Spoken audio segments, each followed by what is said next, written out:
काही घटना अशा असतात ज्या फक्त तारखांपुरत्या मर्यादित नसतात, तर त्या संपूर्ण युगाची दिशा बदलतात. आज आपण बोलणार आहोत एका अशाच ऐतिहासिक क्षणाबद्दल, छत्रपती संभाजी महाराज यांचा राज्याभिषेक सोहळा. पण प्रश्न एकच आहे, राज्याभिषेक नेमका झाला कधी? इसवी सन 1680 की 16 जानेवारी 1681? आजचा हा व्हिडिओ गोंधळ दूर करणारा, पुराव्यांवर आधारित आणि इतिहासाला न्याय देणारा आहे. दिनांक 3 एप्रिल 1680 रायगडावर शोककळा पसरली होती. हिंदवी स्वराज्याचे संस्थापक छत्रपती शिवाजी महाराज यांचे निधन झाले होते. स्वराज्य पोरकं झालं होतं आणि त्या क्षणी शत्रूंनी डोळे राखले होते ते रायगडाकडे. दिल्लीहून औरंगजेब, कोकणातून पोर्तुगीज, दक्षिणेतून सिद्धी आणि स्वराज्याच्या आतूनच राजकारणाची काही विषारी बीज. छत्रपती शिवाजी महाराजांचे ज्येष्ठ पुत्र छत्रपती संभाजी महाराज तेव्हा केवळ 20 वर्षांचे होते.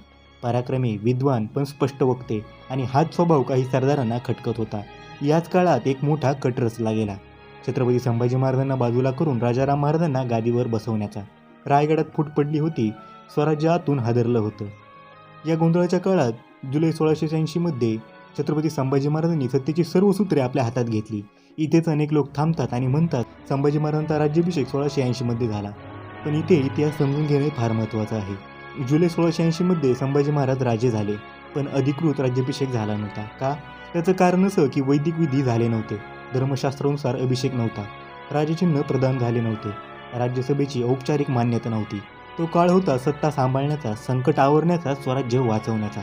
छत्रपती संभाजी महाराजांनी सर्वप्रथम सर्व बंड मोडून काढले, विरोधकांना आवर घातला आणि रायगडावर वर्चस्व सिद्ध केलं.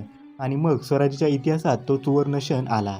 दिनांक 16 जानेवारी 1681 रायगड किल्ला साक्षीदार होता एका भव्य आणि शास्त्रोज्ञ सोहळ्याचा.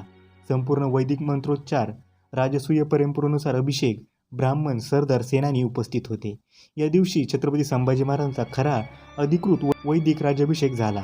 हा दिवस म्हणजे फक्त गादीवर बसणं नव्हतं, तो होता स्वराज्यासाठी घेतलेली शपथ, धर्मासाठी उचललेली तलवार आणि बलिदानासाठी सज्ज झालेले जीवन. या राज्याभिषेकानंतर छत्रपती संभाजी महाराजांनी सलग 9 वर्षे औरंगजेबाला भारतात अडकवून ठेवलं होतं. ज्या औरंगजेबाने संपूर्ण आयुष्य मराठ्यांविरुद्ध घालवलं, तेही संभाजी महाराजांना कधी युद्धात हरवू शकला नाही. म्हणूनच छत्रपती संभाजी महाराजांचा राज्याभिषेक जुलै 1680 रोजी नसून दिनांक 16 जानेवारी 1681 रोजी झाला होता.